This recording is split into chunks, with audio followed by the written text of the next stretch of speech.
Hey, hello everybody, this is Purge. Bringing you guys a vlog. This is part of my Patreon stuff. If you guys are out of the, if you're not informed fully, I've opened a Patreon about a month and a half ago, so I'm a little bit behind on this release. Sorry about that.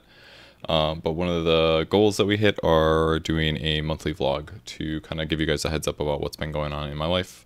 I know I used to do vlogs a lot, especially in good old Zephyr days, but it's something that I should do more anyway. So we're kind of integrating it with some of the Patreon rewards, as well as giving you guys an update about stuff you might have missed, or other stuff that's going on in my life. So let me just check the script really quick. Introduction, talk freely. Okay, I got that. Patreon update. Just to kind of go over, I haven't really said that much publicly about the Patreon since it went live, but to reiterate why we ran the Patreon, it's because there are better quality videos and things that I want to do as content, but are costly to do because of paying for editors. And the ad revenue that I make from them is usually not enough to cover the cost. So it's not as often worth it to make those kinds of videos because it costs me like, I don't know, 6 to 8 hours. And for some of the videos, it's a good like 2 to 8 hours, somewhere between there, of work of me individually working on guide stuff. And then I pay an editor a decent rate to actually edit the videos and produce them. So at the end of the day, it takes a lot of cost to do those, and I want to be able to do them more.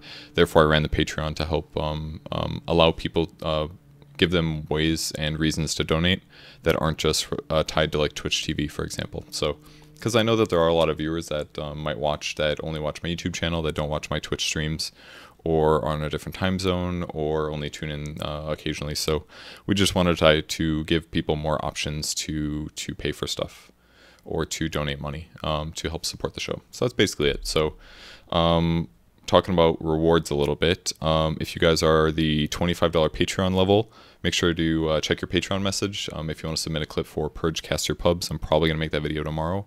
And once we get to that, then, and by tomorrow, I mean very soon. I don't know when this video is going to be edited. We'll see. But that is the clip where you can submit a clip from a game that you guys have played. It has to be less than a week old. And you have to submit the match ID so that we can download the replay and then take the clip needed for that. So you guys can have me cast your pubs in some like exaggerated type voice. Comments. Max Urban says, hope you can buy a better computer. I definitely can. Funny fact about that, it's mostly purchased. It is sitting in my kitchen in boxes, and I'm just waiting for a graphics card to arrive. And I do not know when it's going to arrive. But once it arrives, I will put the computer together, I have a better computer, and we're going to be back to 1080p streaming and content at all times. The only reason that we dropped was because when I first bought this computer, when it used to be a beast, was because it could handle 1080p at the time, but over time it's getting a little bit old. It's actually about 3 years old now. I think I bought it right when I got back from Korea. No, I guess maybe 2. I bought it at the start of 2015, I think. About the time that I reworked the Welcome to Dota You Suck guide. So yeah, got a better computer on the way, 1080p streaming, one of the results of Patreon money, of course, and other things. Xbox Nissan says, it's just unfortunate that it costs $150 per session. I assume you mean for coaching, yet you demand Patreon. I just wish there could be a way where you could charge less per session, which gives you content and money per hour, and at the same time have Patreon side by side. Explain the difference between YouTubing and coaching once and for all, maybe. The explanation for that is that coaching is, I can turn it into content, but sometimes I don't want to because maybe it isn't very interesting. It could be like concepts or things that I've kind of covered already heavily recently, or maybe it could be something like I didn't have my camera on. There's like a lot of reasons why I might just not submit it. What if I'm afraid the person might get flamed a lot, or there's a lot of things like that. So I don't always feel comfortable monetizing coaching sessions. The other thing is that coaching sessions take a lot of planning, and sometimes I like my schedule to be flexible. That way I can fit in what I need to where I can.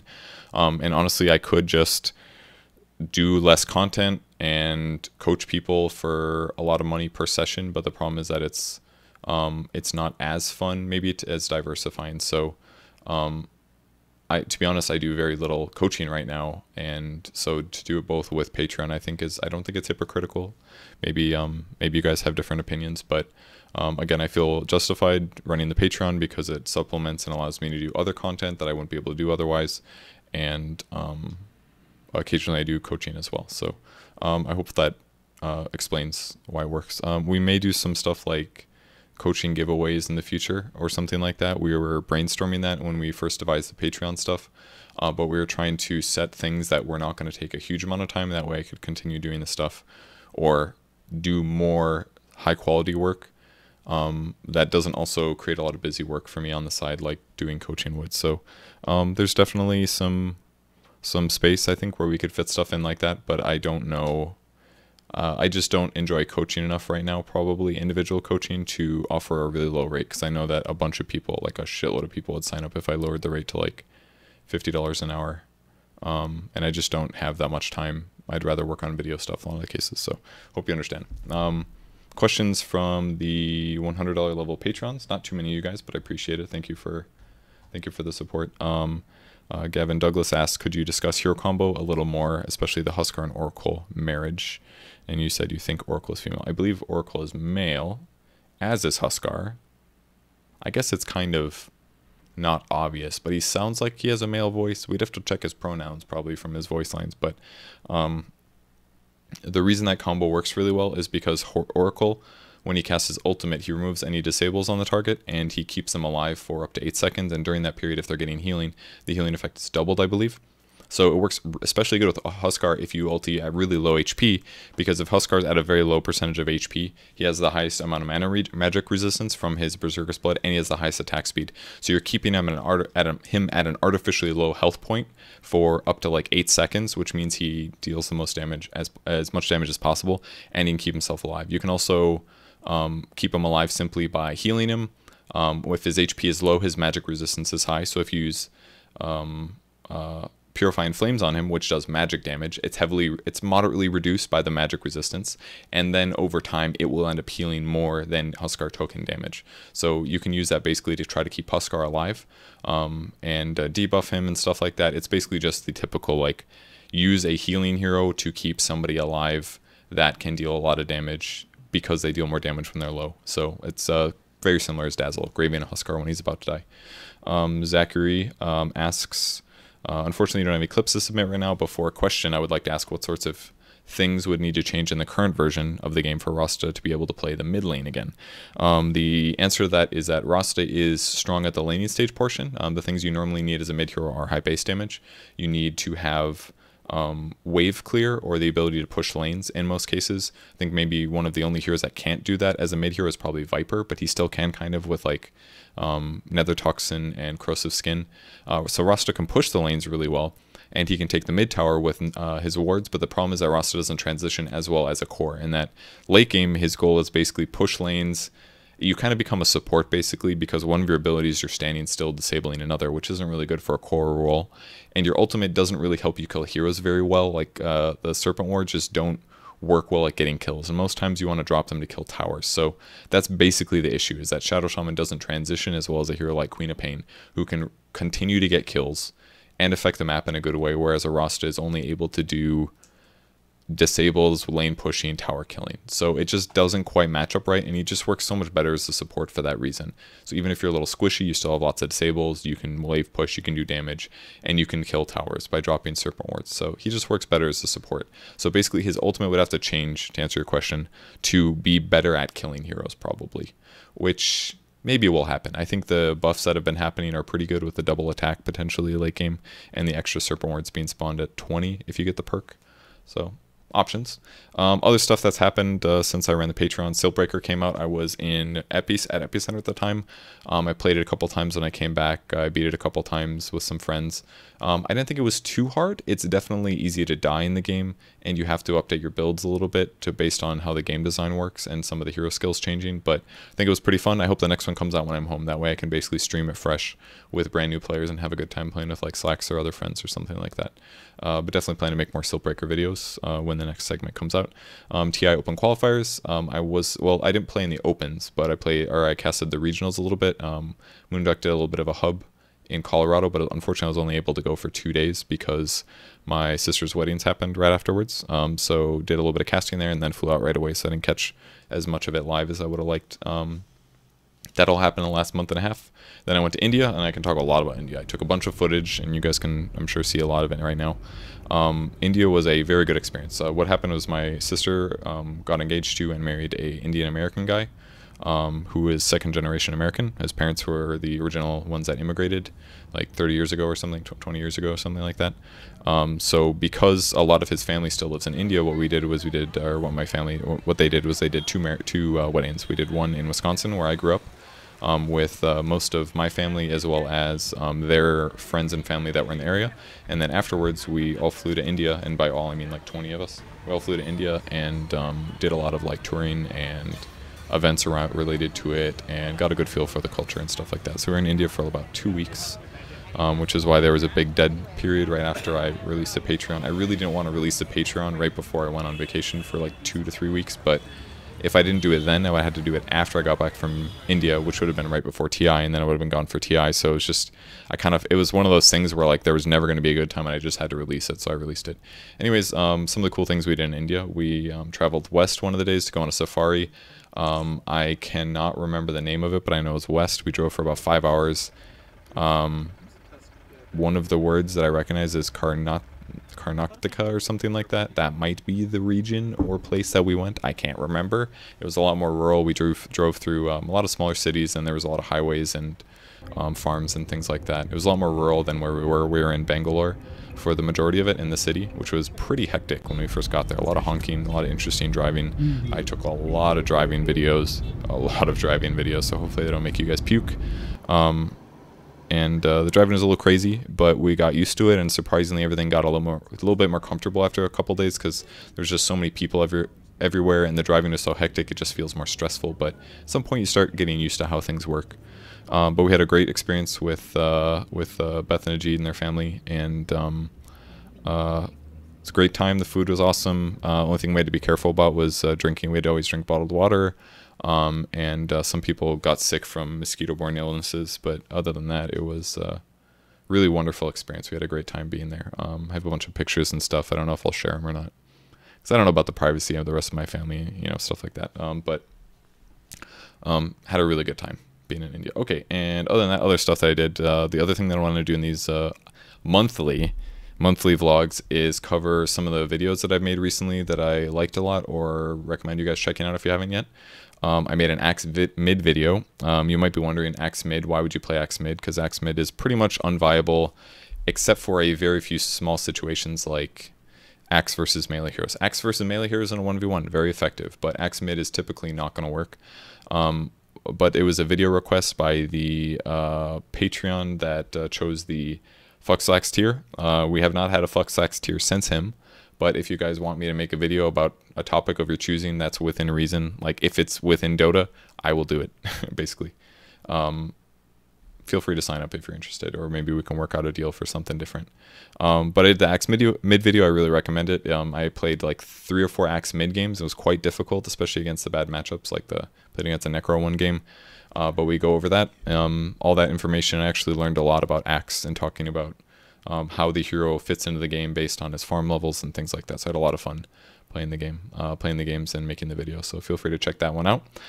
Questions from that video from YouTube comments. Warren asks, the guide to Axe mid should be 3 seconds long and should just be you saying, don't do it. Why are you ruining my 4K pub games with your encouragement, Purge? I'm sorry about that.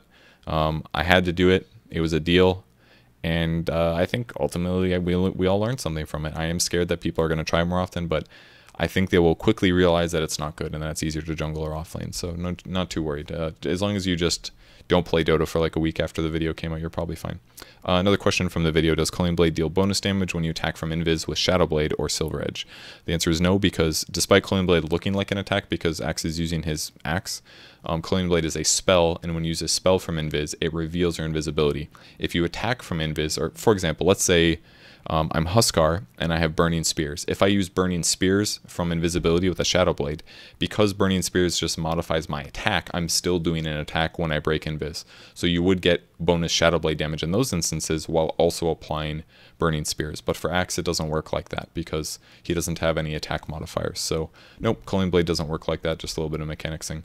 Another video we made was the Yellow News video, which is another summary video for the patch 706. It was obviously much later than 706 came out, but it's something we're going to try to do more in the future, just as a hey, this is kind of how the patch has settled, because obviously I make patch videos and enjoy making those, but I don't usually do like a summary a couple weeks later to say like how things are progressing, or even something that summarizes what the patch was like without forcing you guys to actually watch the entire video or read the patch notes yourself. So we'll probably try to do that more in the future and just more rapidly after the patch comes out, but it was kind of just a demonstration of principle. Hope you guys enjoyed that, and you can go check it out if you guys still don't really know what some of the recent changes were. Questions from the video. Loved the video, and I hope this can continue for every significant patch, but as the description already states, this one's just a little too late. I hope the next patch won't drop between Dota events for you. Completely agree. Like I just said, that's what we need to solve for the future, and it should be solvable, obviously, because we can do more editing and stuff like that. Great format, but don't let this replace your 10-hour patch notes. Those are too good. Promise I will not do that. I will still do those patch note videos, guaranteed. All right, other comments. Day 9 season update. We did pretty much wrapped up the season 1 of the Learning Dota series with Day 9. The way that we kind of fit it was we had we outlined all the episodes we were going to make, and then we expanded it as needed to kind of fit schedule stuff. And now we pretty much felt like we covered all the main topics, and there's maybe some small stuff that we should have fit in here and there, but we kind of already covered in like lessons and like coaching of various like performances he had. So we're pretty much done with the Day 9 series as it currently existed, in the way that it existed before, and now we're going to shift it to something a little bit different, which is definitely exciting. Part of the reason that I didn't stream very much in the last like 6 months, and I didn't put out videos super consistently, is honestly a big part of that was because I had to do a lot of prep for those episodes. Almost every single Day 9 episode that I made with videos prep, it took at least 3 to 4 hours of my work, like doing like kind of not mind numbing, but like very intense, like thinking about why I do things in Dota games and what the triggers are. So it took a lot of effort and a lot of like creative energy and creative energy to even like formulate the lesson plans about like how to present information about ganking. What order should I do it in? Then I would populate that, like basically make it more dense, and then I would have to write like clips, like what clips would make this more obvious and what would demonstrate how to do a gank when approaching from low ground, or which direction to approach from, and then we'd have to like go in and film clips. And at that point I was paying Sander to do clips, to do all of the clip prep so that I didn't go absolutely crazy. So basically like doing a Day 9 show, just one episode a week, would cost me at least the day itself, which is like 7 hours, which is a lot, but absolutely happy to do the show, obviously. And the other part is I had to do a lot of clip prep ahead of time. So basically 2 days a week, full creative energy, used just for the Day 9 show. So it was costing me a lot of creative energy. Definitely cost me a lot of creative energy. So the show going forward is going to be a lot easier to do, which is pretty awesome. I'm extremely pleased with what we made. In terms of the Day 9 show, I think all the episodes turned out really well. Some of them I wasn't so sure they'd be great, but I think I'm very pleased with how the run went, and I think it definitely shows in Sean's understanding of the game now. He's pretty much jumped from having no idea how to play the game other than pressing the buttons, like moving his hero, attacking, using spells, which he knew from StarCraft. To be honest, those skills transfer pretty well. And now I think he has a pretty firm understanding of how each role should approximately be played, implications of things happening. He understands item mechanics, builds pretty well. Not all builds, obviously, but he can definitely pick the pieces apart. And I honestly think he'll do a really good job hosting TI at the main stage. I'm really excited for him. So I think the show went fantastic. It was a lot of work. And I'm excited for that workload to be decreased, because now that means that I have more creative energy to spend on making hero guides, doing personal streams for you guys, doing Twitch and Patreon sub games, and all that stuff. So I'm very excited, looking forward for the future. I was really happy I did the show. Another one of the Patreon things that we're doing that's kind of tied into this is we're going to kind of relaunch what we did with Sean, but make it a video series. So we're going to basically take everything that we learned, like misfalls or mishaps or mistakes or things that we didn't quite see at the time. We're just going to take every episode we did with Sean, maybe not everyone, but a lot of them, most of them, and try to condense them into this short video format. So it's going to be more editing and probably more concise clips, but it will hopefully be a more watchable format, because most of the episodes we did with Sean were kind of winging it. We didn't pre-plan. We didn't like obviously script everything. So it will be a lot easier to hopefully aim in for about 20 minutes an episode. I don't think we could do all of the material justice under 20 minutes. I think anything less than 15 would be doing a disservice to the topics personally. So I'm aiming for 20-minute episodes. That way there will be like 10 to 15 20-minute episodes that you can watch, and once you watch them all, you will have the gist of how to play Dota and understanding Dota. So that will be the Learn Dota series. It's going to be kind of similar to the Welcome to Dota You Suck guide, in that it will be hopefully something that you can take a player that really wants to learn the game, and they can sit down and watch those 10 to 15 episodes and really grasp a lot of the core concepts of the game. So that's one of the Patreon, one of the reasons we're doing the Patreon thing, because making those episodes, like I said for the day 9 example, takes a lot of work to do that stuff. The benefit is that we have most of the lesson plans finished. We just need to modify them, and then I need Sander to do most of the editing stuff, which will obviously cost a moderate amount of money and keep him very busy. But that's the point of the Patreon, so we can make more content for you guys to enjoy and take value from. So that's basically everything for day 9. We will continue doing episodes on Wednesday. It's just not going to be as much lesson prep. It'll be more like, let's work on X thing heavily and do it week by week and just try to get Sean better at various areas of the game that he's struggling with, because obviously he's not perfect yet. So looking forward to that in the future. That is the history of that. If you guys have not watched any of the day 9 stuff, feel free to watch it. There should be a playlist on our channel that has basically everything that was done. Either it was on day 9's channel or ours, so it'll be a mix of day 9's YouTube videos and mine, and it will cover pretty much the beginning to the end of us working together. Okay, comments about day 9 stuff. Wow, I started watching this like a month ago. So boring. Now you guys are joking and shit. I really like the dynamic. It has improved so much. From Gum Stitch W. Thank you for the comment. I agree. We definitely got a little bit more chemistry by the end of it.